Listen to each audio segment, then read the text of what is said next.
Well, we try to recruit community members, but the thing with our community, there are so many events, we weren't able to recruit any of our members to be here with us. And so it was either we put a bunch of AIs on stage to talk about it, we briefly toyed with the idea, or have an actual panel among ourselves. So that's what we are doing, but of course, feel free to come up with questions at the end. But you prepared some good ones. I have no idea what I would say. I will completely improvise this. Yeah, so thank you for joining this panel. So yeah, today's the topic of the panel is basically, for people who are already in this room, we are working as Eclipse Foundation, building open source project. We have a full stack of projects, open source projects, to work on software automotive. So I will let you introduce you first. But the topic today is how AI impacts this ecosystem. And do we already have an impact? And how do we? What is our vision of this new, this new situation with AI assistant? So I can start by introducing myself, maybe. So I am the program manager at the Eclipse Foundation in charge of the development tools. So it covers a few different topics, but I won't introduce them today. But we have some IDEs, of course. We have a historical IDE and a new generation of IDE. And this new generation of IDE is coming with some great AI features. And if you missed the presentation at 9 a.m., I recommend you to have a look at the IDE. But now, let me introduce Sara. And first, yes, maybe you can start. Start. So I kind of just said what I do, but I run the software-defined vehicle working group. It's a working group that focuses on everything software-defined vehicle, which means everything and nothing. So basically, we have a bunch of projects mostly in the middleware domain. So the idea is that we want to accelerate the development of applications because no one cares what hardware abstraction layer you're running in your car. You just care about your ADAS function, right? So. And that's bringing organizations together in a field that has not been very collaborative since, but things are changing now. And but yeah, so there's not only the project part, but there's also the special interest groups part. We have a number of discussions around processes as well as best practices around Rust, and of course, ThreadX as well. Yeah, and I'm Frédéric Desbiens. By the way, you know, his name is Thomas Froment. He said what he said he's doing, but he forgot his name. All right, so I'm Frédéric Desbiens. I manage embedded and IoT programs, which covers several distinct initiatives. So we've got the Eclipse IoT working group, so a set of 50+ projects squarely in the IoT domain, lots of protocol implementations. There are full-blown platforms for IoT gateways and all sorts of nice widgets in there. Then I'm also responsible for the Sparkplug working group, which is one way to solve the lack of interoperability in MQTT. So that's a protocol using MQTT as a transport, but providing additional stuff so that out of the box your devices and software can talk to each other. So please have a look. It's also an international standard, ISO 20237. Such a nice name. And then, for the time being, I'm also the project lead for Eclipse ThreadX, since ThreadX, of course, has a core of brilliant RTOS contributors, but they were completely new to open source, so they asked someone who is a bit knowledgeable about that to help them self-organize and all of that, and we're getting there. And a worldwide scoop for you today, so we decided yesterday that, we had decided a while back that we were moving to quarterly releases for ThreadX, and now that first quarterly release would be officially available Monday, so stay tuned on GitHub. So maybe we can start by what is the current situation? From your perspective, for instance, Frédéric, you are working with IoT developers, and do you have example on how do you see the current usage of this technology? I would say generally speaking, if you look at least embedded and IoT as a whole, people are tentatively playing with this and doing initial things with this. myself for building some demos, especially since, well, I'm the project lead for ThreadX, so I need to demo it. So I wanted to write some demo code, and oh gosh, my C was a bit rusty, not because I do too much Rust, but really because it had been a while, right? And so you remember the fundamentals, and then, okay, how do I do this? And so I used AI a lot in building my demo for yesterday's workshop I was giving to, okay, yes, this makes sense, but I don't like that. Please remove the malloc in there, provide me a different version. And so for me, personally, it's been like that, and I think most of the people I spoke to are a bit in that mode, not full-blown generation of things, because especially when you think about IoT, the AI will take the code into account, but then how do I put stuff on that PCB? How do I plug this to my GPIO? There are so many things where essentially you still need some level of physical world competence, and AI, of course, is not fully there yet, and maybe will never be, who knows? Or maybe it will in 20 years, and then we are all out of a job, I don't know. But so to me, it's about careful experimentation, and of course there are still concerns about the copyright ownership of whatever code is generated, and conversely, the compensation of the original authors that those models have been trained on. So of course, in the case of Eclipse, everything is open source. But is it fair that private companies profit so much out of those open source contributions? And anyway, there are so many things to talk about, but that's for me. And you, Sara, do you have some example from the automotive industry? So, well, my members use AI to create their LinkedIn post. LinkedIn post, okay. No, joke. I mean, but to be honest, in automotive, there is not a lot done when it comes to coding. I mean, yes, there can be. I mean, from what I gather from my community, yes, people use a little bit of AI when it comes to coding, particularly in getting a first draft or in getting tests and so on. But what I see mostly is, because as you know, in the automotive scenes, whatever you do needs to be most likely safety certified. There's a lot of artifacts that you need to produce, such as requirements, such as comprehensive documentation. There are also different level of requirements, and you need to ensure 100% test coverage of whatever you do. So AI is not really used for writing the actual code, but everything is supporting in what goes around it. So like a first draft of requirements, you can extract requirements from code, because maybe you adopt an open source project that was not initially intended for safety. So what you do is you can extract documentation based on the code. It's a first draft. Yes, you have to rewrite it, but it's something. Same goes for requirement. It also helps with ensuring coverage, because the more complex algorithm you write, the more if then else you have, obviously, and it's not always clear how do I get into that if. So sometimes AI also helps with covering really 100% of your code. But when it comes to actual coding, it's not very used at the moment. And something that I wanted to add, more than the actual coding part, what AI is used for in automotive is toolchain. So if you're worked in automotive long enough, you will know that every new reorga, basically, because automotive loves to do reorga, every new reorga brings with it a number of new tools. So you need to do the onboarding, you need to do the training, and you need to interface one tool with the other. And this is where AI is slowly but surely picking up. Okay, yeah.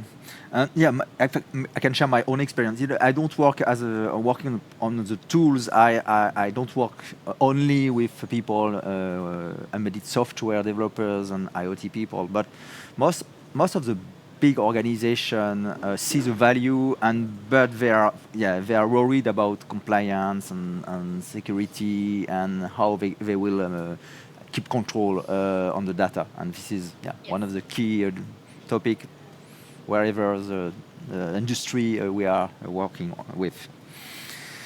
I had another question related to system design and architecture. Do you see some? It's a question for both of you, and I don't know, but do you see some?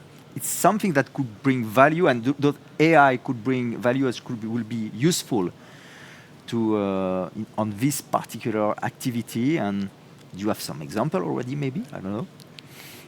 Not yet. Yeah, personally, Well, I've been around for maybe too long. I wouldn't trust necessarily a tool to do the fun part, which is to think about which building blocks to use and that kind of stuff. That said, there are many things going on in the industry right now. It's impossible to follow everything. So I think I would be at least curious to check what an AI would have to say about potential architectures or potential suggestions of components to use, since many of them appear all the time, and you can't follow everything for sure. At the same time, especially if you aim for safety critical, and I think this is why in automotive they are really careful about it, you need to be very deliberate about the choices that you make, right? And at the same time, there are biases in AIs. You don't know exactly. It's not always clear how it's been trained and how, on what kind of material and all of that. And from that perspective, this means you need to objectivize a bit whatever the AI would give you, I think, in the sense that, well, we have our own biases as living beings, right? But it's easier maybe for us to be aware of those biases versus what the tool, of course, will say, because the tool won't tell you, oh, I have this bias, I favor everything Microsoft, let's say. Well, in that case, if you use Copilot, you may suspect it. Anyway. What I can say is that, yeah, I think pretty much the same way that you do. So when you start to take building blocks and interfacing them with one another, very quickly you get into OEM territory when it comes to automotive, and that's something that they don't do using AI today.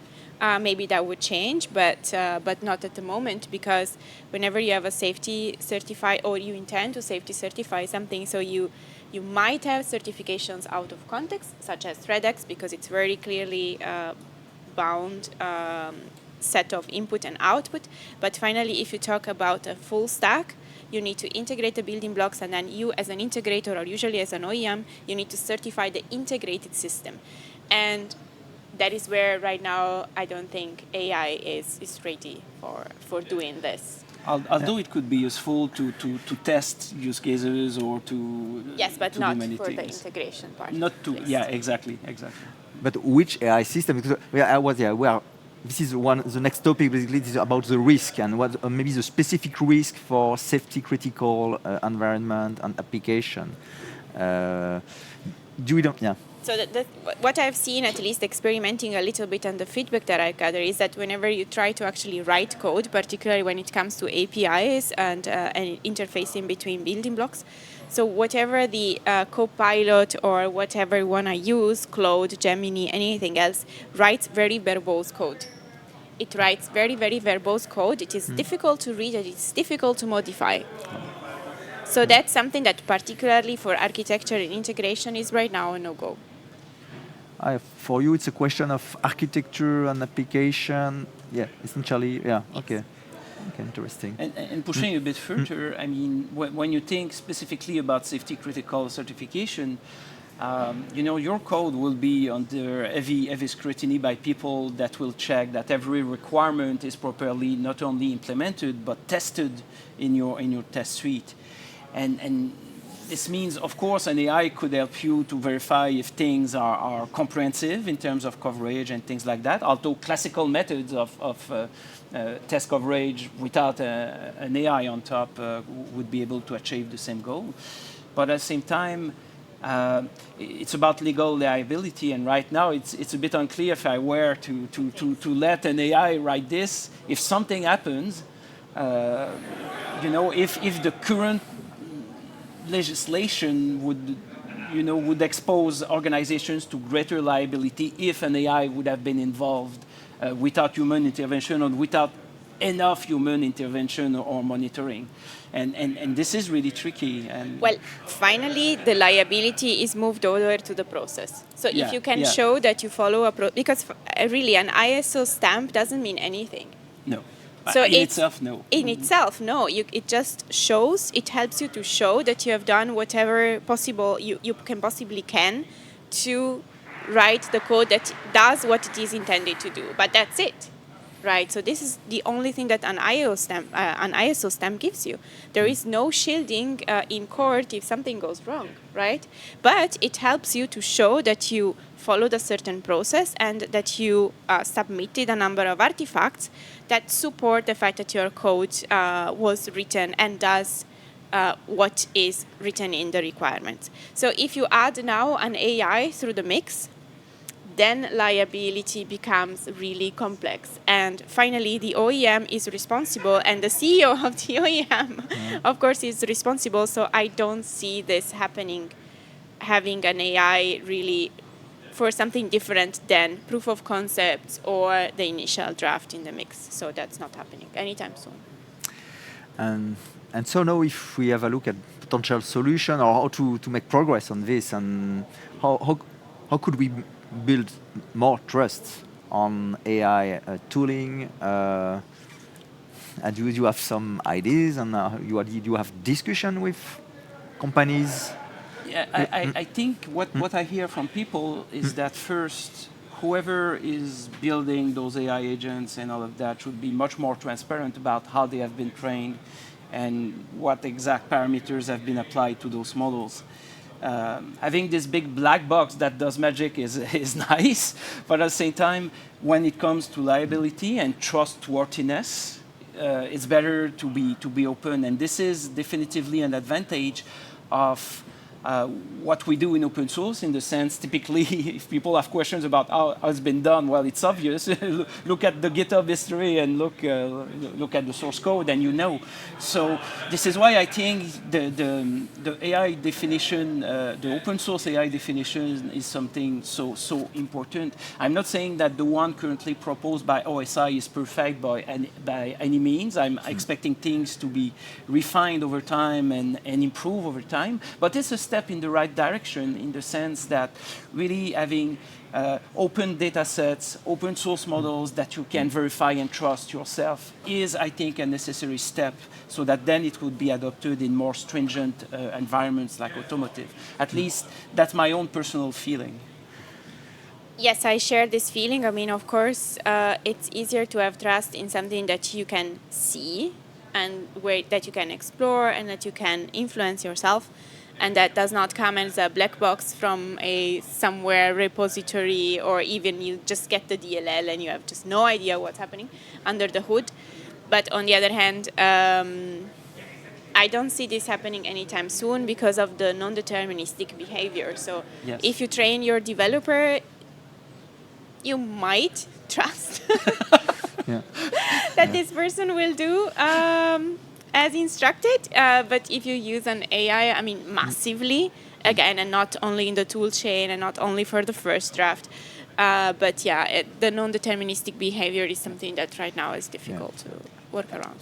And then from a societal acceptance perspective, if we take the viewpoint of the product's user or the product's owner, in the case of a car, for example, the thing is, I wish that organizations that leverage AI would be able to go past the standard business model of monetizing us and offer true value in exchange to those features and that visibility we give to our daily lives. Too often it's about, oh yeah, we will be able to propose you customized service offers and things like that. Okay, yeah, but what about better maintenance for my car? What about better home devices that would be able to save me some money on electricity? There's a lot of innovation happening, but most of it is empty because it's all about ads, it's all about monetization, and I wish that we would see a bit more useful things proposed. I don't get anything, for example, when we have on-demand heating steering wheel in a car, for example. That benefits the car's OEM, but not me as a consumer. I need that all the time in Canada, even in freaking summer. No, okay, not. But anyway, all of this to say is that I think from an industry perspective, we need more trustworthy models. And after that, we need more trustworthy business models where I have the assurance that it won't just be about the products, the company's advantage, but my own as an individual using the product. Thank you, Fred. And so maybe we have some question or even feedback from experience in the room. I don't know if some of you have question. Anyone willing to jump in? Jump in, yeah. No, nobody in the room.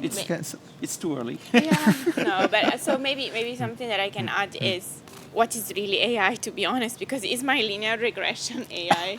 Well, it's fancy statistics because in a way. Seriously, Yes. I mean, there is just so much hype that it's like the same. It's like the smartphone on wheel. I mean, every time I hear that, I'm just like, oh my god. This is just the hype time of AI, and yes, it's useful.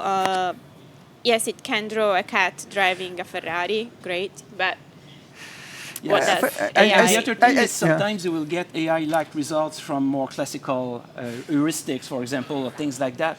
So you should, especially from an IoT and embedded perspective, if you have a low-power, battery-powered devices in the wild, maybe you don't need the full-blown AI approach there and do inference in the field. Maybe there are cheaper ways to achieve roughly the same goal with roughly the same quality, but with lower complexity and lower power requirements, for example. So that's something to keep in mind. Don't just buy the hype, but pick whatever is the best fit for the specific constraints of the use case. And that's, I think, especially important in embedded in IoT, and as it is in automotive. Yeah. If I share my opinion on I'm a bit more optimistic, a bit hyped by the technology because I see the value in terms of productivity and expressing what you want to do using your natural language. It can really speed up some tasks, some daily tasks, not only daily tasks. And I give an illustration of agents collaborating, having a very complex use case that we usually do with a full team of developers and being 80% automatized. Of course, it's 80%. So you still need human. You still need to keep control. But you sometimes you have great things that you promising things from my perspective. So I know that it's not. Yeah, it's not. Everything is not so easy, and we have the risk, and we have discussed this risk and limitation today. Yes. But well, and that's a great thing about TIA. If you want the AI in it, then you can have it, and you can pick the agent or agents that you would interact with. And exactly. If you don't want it, and then this is where for me you need to have control, and you need to be able to customize everything and to see what happens. Because if you have a tool and you don't know what happens behind it, even if it's very powerful, you are basically you are stuck, and the risk you will keep to have all the risk with you, and you depend on your vendor to fix them. It's not acceptable. I think if I had a company, for my own company, I would not accept to depend on somebody else to manage and to keep control on this part. Right. So I think we are at time anyway. There's a question. And we have a question. Please. Yeah. I spent most of my time in the debugger trying to find bugs. Yes. Have you seen anything with AI that's helpful there, like reading logs, trying to figure out what's going wrong? Because that would not imply code change. It's safe. Yeah, I've seen people try it and struggle with it because essentially you need somehow to expose your whole code base to the agent so that it would be able to parse things and then try to figure out. And I think that's a work in progress. There's potential there, but I didn't see anything that wowed me, at least in terms of results. Of course, if you're just trying to figure out, okay, why is my sort a bit too long, or questions of optimization rather than pure bugs in a large code base, then I think AI would be able to help you. But really, trying to take a whole application and then step by step finding all the little issues right and left. Yeah, I mean, we are making progress, but we are not there yet, I think. Yeah, I have the same answer because from what I've seen is it's still too creative as a job for being automatized. Because you need to find the last memory that was basically called. So what was the operation in your C code that basically accessed to that particular memory region? So what was the last instruction called? and then this is really not automatizable, honestly. And then you need to dig deep and see, okay, so what was the problem? What kinds of bug it was? So I don't think this can be made automatic anytime soon, at least for automotive embedded, because it's still too creative and there is no process for it, really. Yeah, yeah. And that's the same in chip design in a way. You would think, oh, chip design, designing a processor so I can automatize that and AI will be able to do the physical layout of the transistors all its own. But no, that's the thing. Yes, they will use automatization a lot, but even nowadays, chip engineers need to fine-tune the placement by hand at the end because there are things that simply are too complex in a way or too abstract for a pure program to be able to figure them out yet. So I think we are running out of time. So thank you very much much for attending, and thank you, Sara thank you. and Frédéric. Thank you.